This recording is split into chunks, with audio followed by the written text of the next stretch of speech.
Top/Fanatics just offer some leniency. You sure about that? That's why? To their people. What?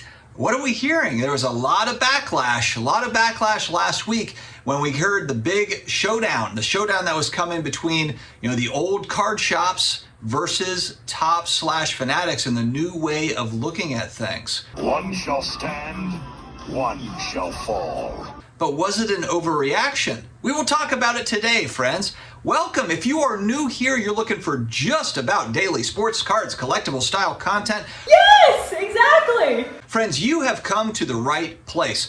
Big announcements for the channel. We've got some July sponsorships, some new companies that you will see. Hakes Auctions, one of the oldest auction houses for collectibles, a huge variety, has got a big summer auction coming up here at the beginning of July. We'll be talking about that. Whatnot has joined the team as well. And then we also added Veriswap over the last week or so. So man, we're staying busy over here. But before we dive into the main event, big shout out to today's video sponsor, COMC.com, your home for buying, selling, and flipping all of the hottest trading cards. Their consignment marketplace now home to over 32 million cards from baseball's biggest stars like Shohei Ohtani, Aaron Judge, and Mookie Betts to Marvel favorites like Spider-Man, Thor, and Captain America. COMC has something for every type of collector, so make sure to visit COMC.com today to build out your collection with your favorite cards. I've actually got 2 cards that I offered on COMC. Haven't heard anything back. They're not $5, $10 cards, a little bit bigger. And so I'm going to make a video around that next week. Probably is when that's going to come out. Assuming I actually get these cards. There's only a couple of these on. There's only 2 on the entire site. So we'll see what happens there. I'll report back. All right, we will keep the shop owner anonymous here, but it's on Facebook. Just a heads up with some good news. Our call with Topps today says we can still break and sell on our website. So everything will stay as it is currently, but we can't sell on eBay, Walmart, Amazon, etc. Man, doesn't this sound a little bit familiar? Now, once I saw this and said we can't sell on eBay, of course, what just happened on eBay? Just last week on eBay, we heard, hey, look, we're tightening everything up on eBay. You are not going to be able to sell break spots, basically. You have to be an approved breaker and all this stuff. I'm trying to piece this together, so I'm really hoping that viewers... Right there, just got to get some blood delivery. Finkel and Einhorn. In the comment section can help me understand this, because I feel like there's a piece of the pie that I'm just not grasping yet.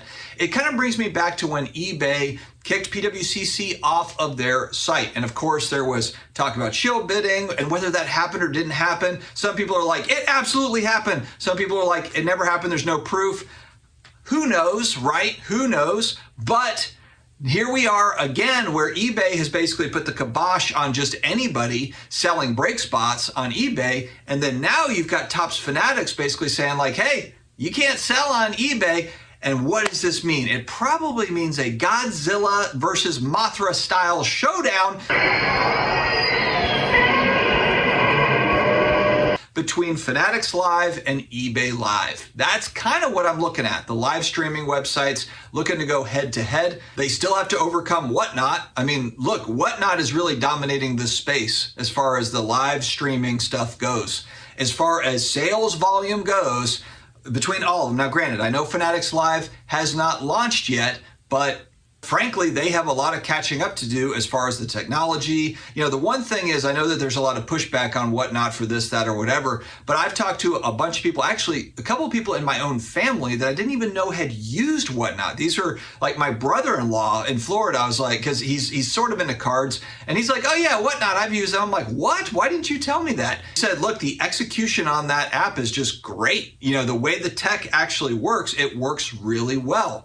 And so, there's kind of this assumption that, you have a Fanatics Live, eBay, all of these, live streams, these big companies are going to be able to just like toss Whatnot to the side.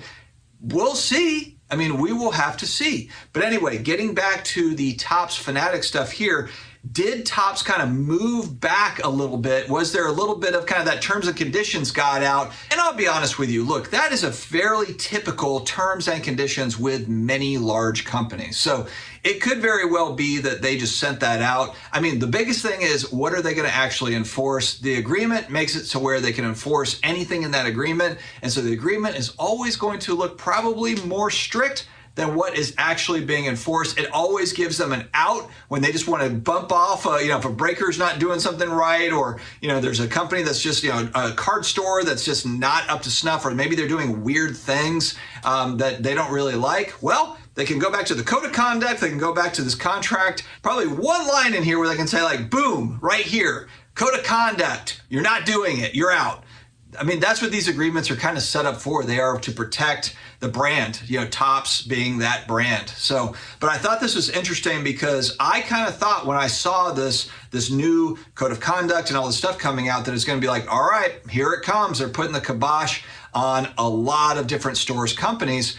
But this makes me think that maybe they're not doing that, or at least not yet. Maybe they don't want people to freak out or whatever. Maybe they don't want to be too harsh right away, and they want to kind of slow roll this thing. Obviously, look, I mean, they've got baseball products, but they've got another couple of years where they don't have the licenses. So it's kind of like, what is the rush right now to really put the clamps on stores and distributors and so forth? I don't know. It's going to be really interesting, though. And again, what am I missing? There's probably a piece to this. There's probably an angle. Think!